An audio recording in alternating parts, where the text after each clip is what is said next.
பாஜக தனித்து போட்டியிட்டு இந்த சதவீதத்தை பெற்றிருந்தால் அவர்கள் சொல்லுவதிலே ஒரு பொருள் இருக்கிறது. எண்ணிக்கை அடிப்படையில் இந்த வாக்குகளை பெற்றிருக்கிறார்கள். இவையெல்லாம் ஒரு தற்காலிகமானவை. இது பாஜகவுக்கே உரித்தான வாக்கு வங்கி அல்ல.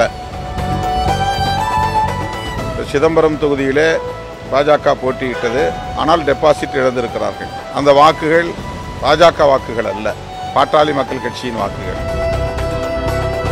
தமிழ்நாட்டை பொறுத்தவரையில் பாஜகவுக்கு இடமில்லை என்பதுதான் இந்த தேர்தல் முடிவு உணர்த்துகிறது. இந்திய மக்களுக்கும் பாரதிய ஜனதாவுக்கும் இடையிலே நடக்கிற ஒரு அறப்போர். இவர்களால் 5 ஆண்டு காலத்திற்கு நிலையான ஆட்சியை தர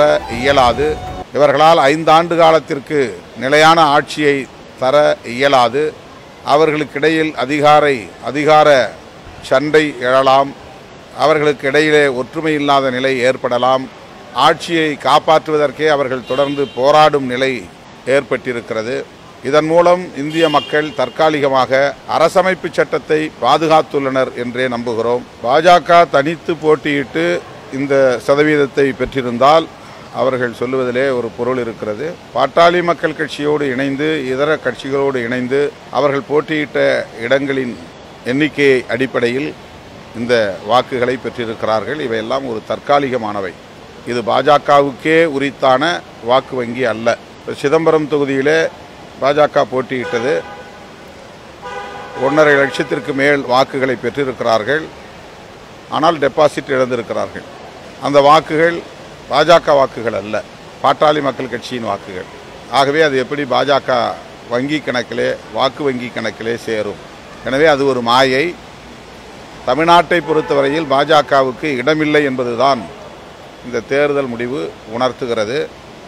அவர்கள் போட்டியிட்ட ஒரு சில இடங்களில் மட்டும்தான் 2 லட்சத்திற்கு மேல் பெற்று டெபாசிட்டை காப்பாற்றியிருக்கிறார்கள். பெரும்பான்மையான இடங்களில் டெபாசிட்டையே அவர்களால் தக்க வைக்க முடியவில்லை. இதுதான் இந்த தேர்தல் மதவாத சக்திகளுக்கு உணர்த்துகிற பாடம். இந்த தேர்தல் முடிவு குறித்து விரிவாக அனைவரும் கருத்துக்களை முன்வைத்தனர். இந்தியா கூட்டணிக்கு மக்கள் மாபெரும் ஆதரவை நல்கியுள்ளனர்.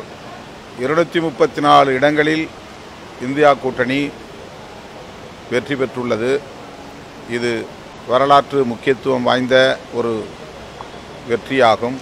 இந்திய மக்களுக்கும் பாரதிய ஜனதாவுக்கும் இடையிலே நடக்கிற ஒரு அறப்போர் என்று இந்தியா கூட்டணி அறிவித்தது. அதன் அடிப்படையில் பாரதிய ஜனதாவை மக்கள் புறக்கணிக்க வேண்டும், இந்திய அரசமைப்பு சட்டத்தை பாதுகாக்க வேண்டும் என்று இந்தியா கூட்டணி தலைவர்கள் நாடு தழுவிய அளவிலே பிரச்சாரம் செய்தனர். அதற்கு இணங்கி இந்திய மக்கள் பாரதிய ஜனதா கட்சிக்கு பாடம் புகட்டும் வகையிலே ஒரு மகத்தான தீர்ப்பை வழங்கியுள்ளனர். தனிப்பட்ட முறையிலே பாஜக 300 இடங்களில் வெற்றி பெறும் என்றும் இந்தியா கூட்டணி 400 இடங்களை கைப்பற்றும் என்றும் திரும்ப திரும்ப சொல்லிக் கொண்டிருந்தார்கள். ஆனால் கடந்த முறை வெற்றி பெற்றதை விட இந்த முறை 63 இடங்களை இழக்கும் நிலை பாஜகவுக்கு ஏற்பட்டுள்ளது. ஒரு நிலையான ஆட்சியை தர முடியாது, பிற கட்சிகளின் தயவை நாட வேண்டும் என்கிற நிலையில் பாஜகவை மக்கள் நெருக்கடிக்குள்ளே தள்ளியிருக்கிறார்கள்.